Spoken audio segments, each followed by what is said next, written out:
Some locomotive designs were so dangerous that governments banned them outright. From center cabs that killed their crews to behemoths too massive for their own tracks, these were the machines regulators looked at and said, absolutely not. Here are 15 banned locomotive designs that actually existed. On August 11, 1968, British Railways did something unprecedented in railway history. They banned steam locomotives from their entire mainline network, not gradually phased out over years. They were banned immediately and completely. One day steam was running, the next it was absolutely forbidden to touch network rail tracks anywhere in the country. The famous 15 Guinea Special became the last official steam train. 70013, Oliver Cromwell pulled it into history at Carnforth Station, while thousands watched and openly wept. What followed was remarkable in its absoluteness. Flying Scotsman was the sole exception, thanks to a clause owner Alan Pegler had shrewdly negotiated when buying it from British Railways in 1963. Everything else was absolutely forbidden from that day forward. The ban was not about one dangerous design, it was about killing an entire technology overnight. British Railways claimed modernization required a clean break from the past. Critics called it cultural vandalism on a massive scale. For 3 years, not a single heritage steam locomotive could legally operate on mainline tracks. Hundreds of potentially preservable engines went straight to the scrapper. King George V became the first locomotive to run after the ban finally lifted in 1971. Number 14. The Kaufman Act. In 1923, New York State banned steam locomotives from New York City entirely. The Kaufman Electrification Act gave railroads until January 1, 1926, to convert every locomotive operating in all 5 boroughs to electric power, or face criminal prosecution and substantial fines. The target was obvious to anyone who lived in Manhattan. 11th Avenue had earned the grim nickname Death Avenue for very good reason. Coal-fired switchers hauled freight through residential neighborhoods in what is now Hudson Yards and Chelsea, leaving thick smoke that choked residents constantly. Grade crossings killed pedestrians with alarming regularity throughout Manhattan and Brooklyn. But here is where it gets interesting. The railroads sued immediately, claiming the act violated the Federal Commerce Clause. They won. A federal judge ruled the ban unconstitutional, as written. New York amended the law, extended deadlines twice, and eventually allowed diesel locomotives as an alternative to full electrification. New York Central finally agreed in 1929 to cease steam traffic north of 72nd Street and remove all tracks south of 60th Street within 5 years. The Kaufman Act failed as law, but succeeded as pressure, creating the first real market for diesel locomotives. Number 13. The Camelback. The Interstate Commerce Commission did not ban many locomotive designs outright during its entire long existence overseeing American railroads. In 1927, the Commission completely banned the Camelback design. The locomotive was instantly recognizable and genuinely dangerous to anyone operating it. The engineer's cab sat directly astride the boiler, perched over the driving wheels, exposed to tremendous heat radiating from below. The fireman worked alone on a tiny exposed platform at the rear of the locomotive, behind the massive Wooten firebox. The 2 crew members were completely separated by tons of steel and deafening noise during operation. Any communication between them was essentially impossible during normal running at speed. The Camelback emerged from necessity. The massive Wooten firebox, designed to burn cheap anthracite coal waste called colm, was simply too wide to fit between the wheels in the standard location. Moving the cab forward was the only way engineers could see ahead. But injury records from the era showed Camelback crews suffered twice the accident rate of conventional locomotives. Engineers sat inches above roaring fireboxes with absolutely no protection if a driving rod broke while running at speed. The Commission imposed a complete construction ban in 1927. The Pennsylvania Railroad S1 was not technically banned by any government agency or regulatory body. It was designed so massively large that it effectively banned itself from 90% of the railroad's own vast network. At 140 feet 2 inches from the front of the locomotive to the back of the tender, the S1 remains the longest rigid-frame reciprocating steam locomotive ever constructed anywhere in the world. Raymond Loewy designed its stunning Art Deco streamlined shell. Baldwin Locomotive Works built it in 1939. Then the Pennsylvania Railroad discovered they had created a magnificent monster that could not actually go anywhere useful. The S1's unique 6-4-4-6 wheel arrangement and completely rigid frame meant it could not negotiate curves that every other locomotive on the roster handled with ease. Standard turntables could not accommodate its enormous length. The railroad had to build special Y tracks just to turn it around, and even those sometimes caused embarrassing derailments. The S1 was restricted to a single 283-mile route between Chicago and Crestline, Ohio. It was a locomotive so powerful it allegedly reached 156 miles per hour, yet it was confined to 1/3 of its intended territory. Sometimes the most effective ban is not regulatory at all, it is pure geometric impossibility. Number 11. The Erie Triplex. The Erie Railroad looked at conventional locomotive design in 1914 and decided it simply was not ambitious enough for their heavy freight needs. Their solution was the Triplex, a 28882 articulated monster with 3 complete sets of driving wheels, including one set tucked directly under the tender itself. 24 powered wheels, all fed by a single boiler. 160,000 pounds of tractive effort on paper. The most powerful locomotive ever constructed at that time. It was also completely impossible to operate at any reasonable speed on actual main lines. The single boiler simply could not produce enough steam to feed 3 separate engine sets simultaneously under any kind of load. Test data from Erie's own records showed performance collapsing catastrophically above 15 miles per hour, as all those cylinders gasped desperately for steam that simply was not there.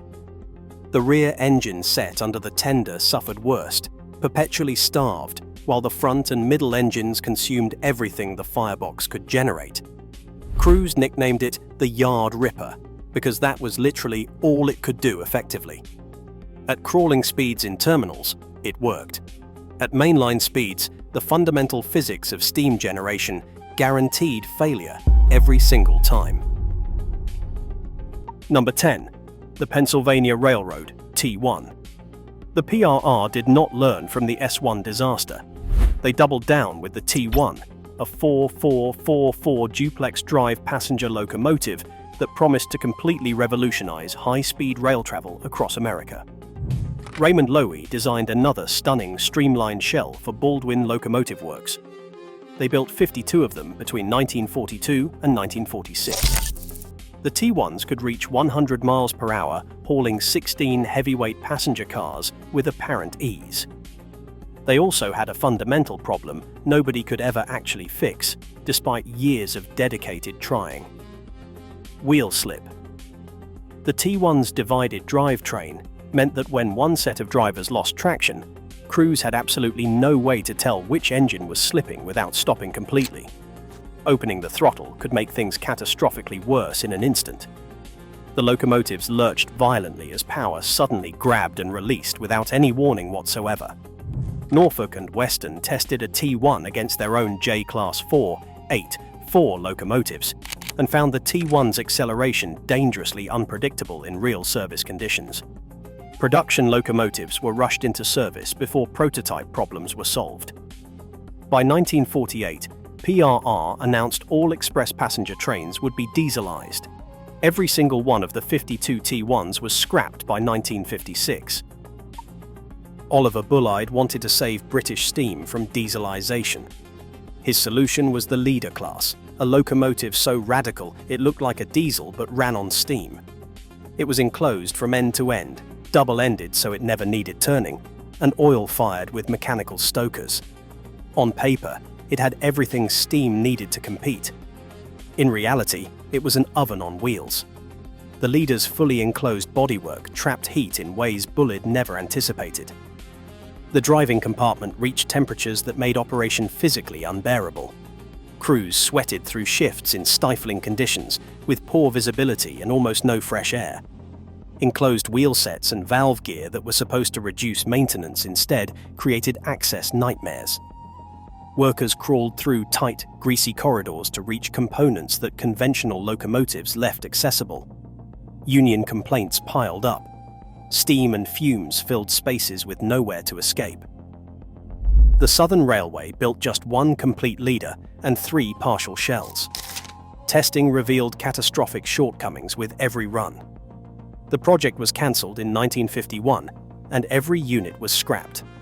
The leader never received approval for revenue service. Some designs are prohibited by regulation, others are prohibited by basic human tolerance. Number 8. The LNERW1 Hush Hush. The London and North Eastern Railway called it the Hush Hush because development was so secret that engineers were sworn to silence.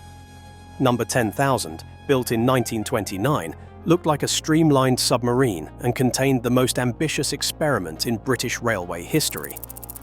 Instead of conventional fire tubes, the W1 used a water tube boiler borrowed from naval warship technology, operating at 450 pounds per square inch, nearly 3 times normal pressure. This high-pressure system meant more steam from less coal, potentially revolutionizing efficiency. The reality was a mechanical nightmare. Delicate tubes scaled and clogged constantly. Foaming disrupted water flow. Maintenance crews dreaded every inspection, knowing one missed deposit could trigger cascading failures. National Railway Museum diaries describe endless hours coaxing the boiler to function properly. The W1 ran hot, demanded constant attention, and spent more time in shops than on the main line. Only one was built. Its high-pressure boiler was eventually replaced with a conventional design. The streamlined shell remained, hiding the abandonment of everything special. The Hush Hush proved that sometimes the most advanced technology is too advanced. Naval boilers worked in ships with dedicated crews. Locomotives needed something maintainable between scheduled services. The Pennsylvania Railroad S2 was not just another experimental locomotive. It was the only 686-wheel arrangement ever built anywhere in the world, a direct-drive steam turbine that promised to revolutionize motive power by eliminating the reciprocating motion that limited conventional steam. Baldwin and Westinghouse delivered locomotive number 6200 in September 1944. It looked conventional from the outside, but instead of cylinders and connecting rods, it had a 6,900 horsepower turbine geared directly to the driving wheels. At speed, the S2 was magnificent. British locomotive engineer E.S. Cox reported maintaining 100 miles per hour for 12 consecutive minutes. The turbine drive put far less stress on the track than piston-driven power. Steam consumption above 40 miles per hour actually beat conventional locomotives. But here is the fatal flaw. Turbines achieve efficiency only at high speed. Below 40 miles per hour, the S2 devoured coal and water at rates 2 to 3 times worse than standard locomotives. Real railroad operations meant starting, stopping, climbing grades, and waiting at signals. The S2 spent most of its time in the speed range where it was catastrophically inefficient. In August 1949, severe turbine damage finally ended the experiment. Locomotive number 6200 ran just 103,000 miles before being scrapped. Physics banned it from practical operation. Number 6. The Chesapeake and Ohio M1. The C&O M1 was not just a locomotive. It was a rolling power plant designed for a train that never ran. In 1947, Chesapeake and Ohio wanted the most luxurious passenger service in America. The Chessie Streamliner would run between Washington and Cincinnati, powered by something revolutionary. 3 M1 steam turbine electric locomotives emerged from Baldwin and Westinghouse, each one 106 feet long, weighing 856,000 pounds, and generating 6,000 horsepower. They looked like nothing else on rails. Streamlined shells in grey, yellow, and deep blue hid a bizarre arrangement. Coal bunker in front, cab in the middle, rear-facing boiler behind, and turbine and generators at the back. Steam powered a turbine that drove generators that powered electric traction motors. marine technology, adapted for rails. The M1 locomotives were designed to run from Washington to Cincinnati without servicing. They could not make the trip at all. Coal dust infiltrated everything, shorting out the forward traction motors. The turbines could not handle railroad jarring the way they handled smooth marine operation. The chassis was cancelled in 1948 before carrying a single passenger. All 3 M1 locomotives were scrapped by 1950, just 3 years after construction. They remain history's most expensive locomotives that never pulled their intended train. Number 5. The Norfolk and Western Jawn Henry. The Norfolk and Western Railroad refused to accept that steam was finished. In 1954, they built the Jawn Henry, named after the legendary steel driver who raced a machine and died. It was prophetic naming. At 161 feet from nose to tender, the Jawn Henry was the longest steam locomotive ever constructed. It weighed 818,000 pounds. It produced 175,000 pounds of starting tractive effort and 4,500 horsepower from a Babcock and Wilcox water tube boiler operating at 600 pounds per square inch, twice normal pressure. Baldwin and Westinghouse built the machinery. Norfolk and Western assembled it at Roanoke. It was supposed to prove that advanced steam could compete with diesels. Instead, it proved why steam could not survive. The Jawn Henry was too long for any Norfolk and Western turntable. Routing became a logistical nightmare. Coal dust and water infiltrated the electrical systems constantly. The feed water pump had to operate beyond specifications, running to failure repeatedly. The boiler controls were so complex that learning to operate them took months. By 1957, the railroad had enough. The Jawn Henry was relegated to helper service, pushing trains over grades where its inability to fit on turntables did not matter. On January 4, 1958, Norfolk and Western struck it from the roster. By 1961, it was scrapped. Steam's last champion died trying. In 1894, French engineer Jean-Jacques Heilmann built something 50 years ahead of its time. La Fusée électrique, the electric rocket, was the world's first steam-electric locomotive. A horizontal compound steam engine drove direct current generators that powered 8 axle-mounted electric motors. There were no connecting rods, no hammer blow, and no oscillatory forces. The result was smooth, balanced power like nothing railroads had ever seen. Trials on the Chemin de Fer de l'Ouest showed La Fusée used 15% less coal than conventional steam locomotives. It rode like a Pullman carriage, observers reported. Heilmann had solved problems that would not become critical for decades. But the railway industry said 3 words that killed it: too complicated, too costly, too heavy. Weighing 120 tons and rated at 600 horsepower, La Fusée required specialized knowledge to maintain. Replacement parts existed nowhere outside the original workshop. When something broke, the locomotive sat idle, while engineers improvised solutions. 2 larger locomotives followed in 1897, but the experiment was over. 50 years later, diesel-electric locomotives using essentially the same principle conquered the industry. La Fusée was not banned. It was simply too brilliant too soon, dismissed by an industry that was not ready for its own future. Number 3. The Union Pacific Big Blows. Union Pacific's gas turbine electric locomotives earned their nickname from the deafening roar that announced their presence for miles. Between 1952 and 1961, General Electric delivered 55 GTEL locomotives, which became the most powerful locomotives ever operated in America. The third-generation units produced 8,500 horsepower each. They hauled more than 10% of Union Pacific's freight. They were also so loud that California cities banned them from their tracks entirely. The Big Blows burned Bunker C heavy fuel oil, a petroleum byproduct with the consistency of molasses at room temperature. Heaters warmed it to 200 degrees Fahrenheit before feeding it to the turbines. The exhaust temperatures were so extreme that the locomotives reportedly cooked birds that flew too close and softened bridge timbers underneath. Testing on the Salt Lake City to Los Angeles route ended quickly when communities along the way complained about noise that made conversation impossible inside buildings.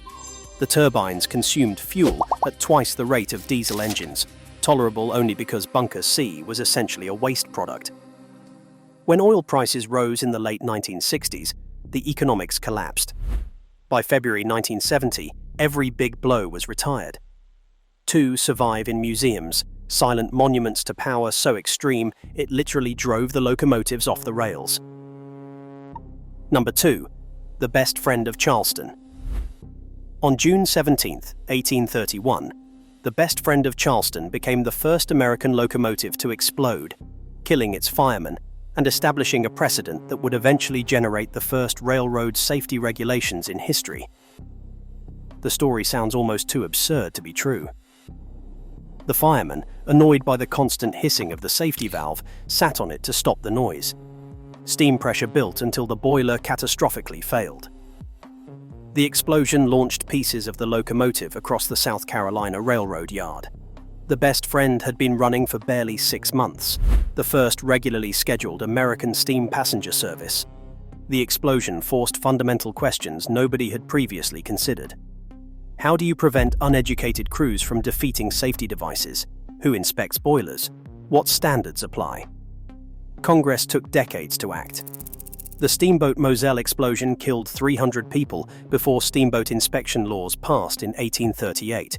Stationary boiler explosions in the 1850s prompted state laws. But locomotive boiler regulations did not reach federal statute until 1909, almost 80 years after the best friend proved that steam power without safety standards was merely slow-motion suicide. The best friend of Charleston was not banned. It demonstrated why bans would eventually become necessary. Number 1. Union Pacific Coal Turbine Number 80. If you want to understand why some locomotive designs get banned, look no further than Union Pacific's coal turbine. At 226 feet from end to end, it remains the longest locomotive ever constructed. It was cobbled together in October 1962 from an Alco PA1 diesel cab, the chassis of a Great Northern Electric locomotive, a turbine borrowed from earlier gas turbine units, and a tender rebuilt from a scrapped steam locomotive. Union Pacific wanted to know if coal could power gas turbines. The answer was spectacularly negative. Coal dust ground through turbine blades like sandpaper. Ash particles fouled everything. The problems that merely plagued oil-burning turbines became catastrophic with solid fuel. Blade erosion was severe. Soot buildup clogged passages. Grinding coal fine enough to burn properly proved nearly impossible while maintaining any operational schedule. The coal turbine ran less than 10,000 miles in 20 months of testing. Union Pacific's conventional gas turbines accumulated over 1 million miles each. Number 80 was officially retired on March 15, 1968, and scrapped, taking with it the last serious attempt to burn solid fuel in a turbine locomotive. Some technologies are banned by regulation. Others are banned by physics. The coal turbine was banned by reality itself. And that's all, folks. These 15 designs prove that engineering ambition without practical limits leads to spectacular failure. If you enjoyed this, hit subscribe for more locomotive history. Here is another video I have specially selected for you. See you next time.